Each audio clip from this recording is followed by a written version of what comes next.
जहाँ पे किसानों को देने की बात आती है तो जैसे ऐसे मान के चलो कि मान लो 1 टन गेहूं में से 1 मुट्ठी दाना निकाल के दे दिया, तो मेजर समस्या आती है किसानों के लिए आती है। अगर गवर्नमेंट उस पर भी ध्यान दे, या तो हमें भी फॉर एग्जांपल जितनी ज़मीन ले रहे हैं उतनी ज़मीन हमारी डेवलप करके दे दें यहाँ पे किसानों को, तो जो समस्याएं आ रही हैं वो समस्या आगे नहीं आई। नमस्कार दोस्तों, आज मैं खड़ी हूँ ग्रेटर नोएडा औद्योगिक विकास प्राधिकरण के ऑफिस के सामने। आप देख सकते हैं कि ये ऑफिस मेरे पीछे यानी हमारे बिल्कुल सामने ये मौजूद है, और यहाँ पर क्यों खड़ी हूँ उसके लिए भी मैं आपको जानकारी दूंगी। अगर आप ग्रेटर नोएडा के आसपास रहने वाले हैं, या फिर एनसीआर में रहने वाले हैं, या फिर आप भारत के किसी भी कोने से हैं, तो ये आपके लिए भी एक अच्छी खबर है। आपको बताते चलो कि ग्रेटर नोएडा दिल्ली के पास है, जो कि एनसीआर के अंतर्गत आता है। ये एक प्री प्लान शहर माना जाता है। क्यों? क्योंकि यहाँ के सेक्टर को अलग अलग डिवीजन में डिवाइड किया गया है। इंफ्रास्ट्रक्चर की अगर बात की जाए तो पूरी प्लानिंग के साथ, चाहे वो ट्रैफिक कंट्रोल हो या फिर एनवायरमेंटल कंट्रोल हो, दोनों को लेकर इस शहर में बताया जाता है कि हमारे जो मुख्यमंत्री उत्तर प्रदेश के हैं, उन्होंने बहुत ही ज़्यादा इन्वेस्टमेंट किया है। इसी के तरह ग्रेटर नोएडा फेज 2 का भी निर्माण जो होने वाला है, उसको यहाँ पर मंजूरी दे दी गई है। आपको बताते चलूँ कि जो ये ग्रेटर नोएडा फेज 2 क्या है, तो चलिए बताती हूँ। ग्रेटर नोएडा के आसपास कई गांव हैं, जिसमें गौतम बुद्ध नगर, गाजियाबाद और भी कई गांव बसे हैं। तो उसके कई गांवों की ज़मीन जो है वो ग्रेटर नोएडा में भी है। वहाँ पर उस जमीन को शामिल करके शहर को और भी विकसित बनाने का काम किया जा रहा है। उसी की तरह ग्रेटर नोएडा फेज 2 का भी निर्माण की अगर बात करें तो उसमें 140 गांव यानी 140 गांव को शामिल किया जाएगा, जिसमें अगर शहर की बात की जाए तो गौतम बुद्ध नगर, उसके बाद गाजियाबाद, उसके बाद और बुलंदशहर, उसके भी गांव को शामिल किया जाएगा। अब इसमें ये शामिल क्यों किया जाएगा? क्योंकि ग्रेटर नोएडा की जो विकास है वो आसपास के गांव के क्षेत्र की ज़मीन की ज़रूरत वहाँ पर पड़ती है, जिससे इंडस्ट्रियल एरिया या फिर आप कहें कि परिवहन का जो मार्ग है उसको भी बढ़ाने का काम किया जा रहा है। अगर ज़मीन की बात की जाए कि कितने हेक्टेयर में ज़मीन इसके अंतर्गत आएगा, तो बताया जा रहा है कि कुल 22 से 23 हज़ार हेक्टेयर ज़मीन इसमें शामिल होगी। अब मैं इस प्रोजेक्ट के बारे में यहाँ के लोगों से भी बात करूंगी, जो कि आए दिन यहाँ पर किसी ना किसी काम को लेकर इस ऑफिस में आना जाना उनका लगा रहता है। मैं उनसे जानने की कोशिश करूंगी। सर, आपका नाम? विनय कुमार जी सर, जैसा कि पता है कि ग्रेटर नोएडा फेज 1 बन चुका है और हम उसकी स्ट्रक्चर, उसकी डेवलपमेंट अपने आसपास देख रहे हैं। ग्रेटर नोएडा फेज 2 जो प्रोजेक्ट है वो 2041 तक इसका प्लान फ्यूचर देखा जा रहा है, जिसमें 140 गांव शामिल किया जाएगा।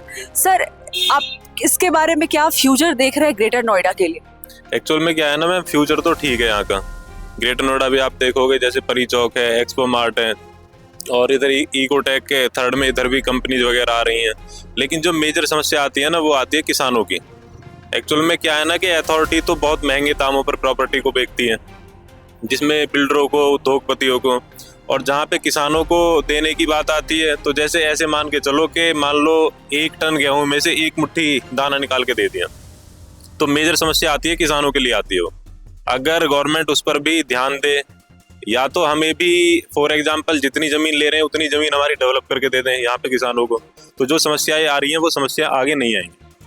मतलब आपका कहना है कि जिनसे हमने ज़मीन ली, जिनका योगदान सबसे ज़्यादा रहा डेवलपमेंट में, शायद वो प्लान जो हम बनाने जा रहे हैं वो बाद में जाकर वो ही छिप जाता है, यानी किसान ही छिप जाता है इसमें। बिल्कुल बिल्कुल बिल्कुल। एक्चुअल में क्या है ना कि जब आप किसानों को, जैसे गवर्नमेंट किसानों को पैसा देती है नहीं।